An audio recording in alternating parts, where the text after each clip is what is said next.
guys, Samantha from Jessima Tutorials here, and today I'm going to show you a cool tip tutorial on how to make your own stencils or texture stamps using a glue gun. So I've already got this one warmed up, so you can see the glue is starting to come out of the nozzle there. It's going to take about a minute or two to get warmed up. Once you've warmed it up, you want to just start squeezing the glue out. And now what I'm going to be going for is kind of a random squiggle. No particular pattern. You can go for a particular pattern, but I find that the glue gun doesn't exactly lend to specific patterns. As you can see, it's not exactly the most exact, but it creates some really cool effects once placed into the clay. So just make sure that you get the glue to touch your tile, and I'm working on a ceramic tile because the glue comes off pretty easily from the ceramic tile.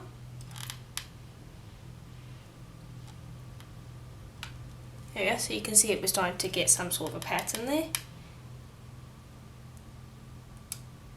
And you could do pebbles, you could do spider webs,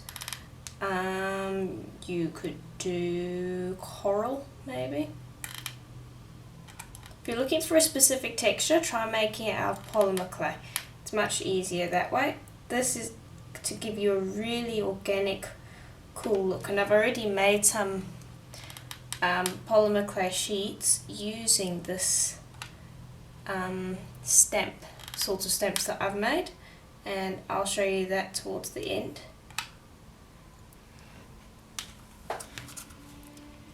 And so just make it as large as you want it. And you might find areas like that, so just squeeze out some more and overlap it again. And glue guns are really easy to get hold of. You can get them at your local craft store for not that much, so they're great to make your own texture stamps or stencils, which is what I actually use this one for. So I'm just going and thickening some lines in here, because we've got some areas where it hasn't met, and we want this to be fairly strong, so I'll go and tend to those lines and thicken them up. There you go. And so now what you'll do is you'll go and unplug your heat gun immediately, because otherwise you get glue oozing everywhere. Okay, so I just want to tend up to this one little area here, and then you'll let this cool. And it doesn't actually take that long. It takes a few seconds for that glue to cool completely. So I'll just gently start picking up from this end. You can see that it releases from the tile pretty easily.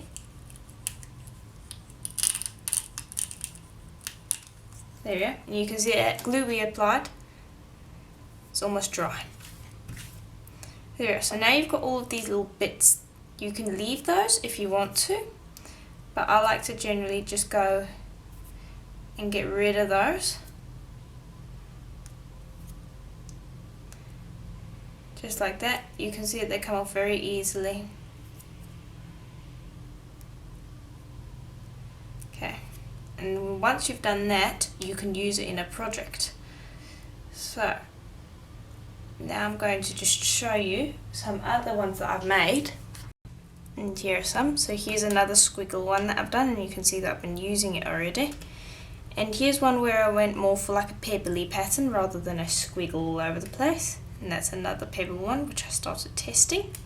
So those are the silk or the stencils that I've made. I need to make more. And then I've also made stamps. So I've just used a plain wooden block to create these stamps.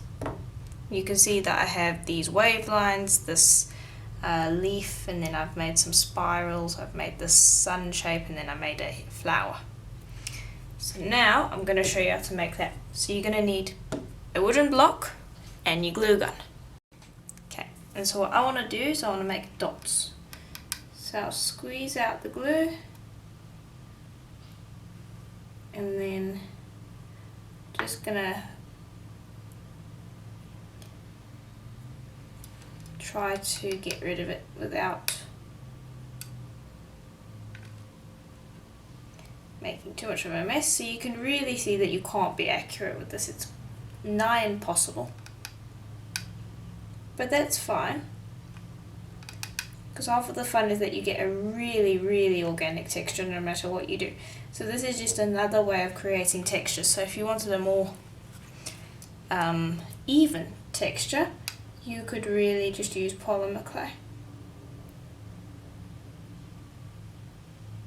There we go. And so you can see that when it is not cured, it is clear, and you can see that one's starting to cure, so it is going opaque. Now you can see that my stick over here is nearly finished, so you want to just pop another stick in every now and then so that it helps it move along. So I'll continue making these dots till I'm happy that I've filled up my block, and then I'll show you. Okay, so there's what it looks like. So you can see that over here we've gone almost white, and these ones I've just finished, so they're a little bit more clear. So you'd want to let that sit for maybe 5 minutes before actually using it, because you do want it to be fully cured, for lack of a better word, before you use it. So now you've got a nice polka dot that you can use. So these ones can only be used as stamps, of course, because you can't get them off of the block without ruining them. So if you wanted to use them as a stencil, you have to put it on your tile, and they all have to be linked together so that you can then pop it onto your polymer clay. So that's basically it for this tutorial. I do hope that that was helpful to you, and if it was, please do let me know. Now I will bring over some pieces that I have done using glue stamps so that you can see what I have done, and so that you can have some ideas.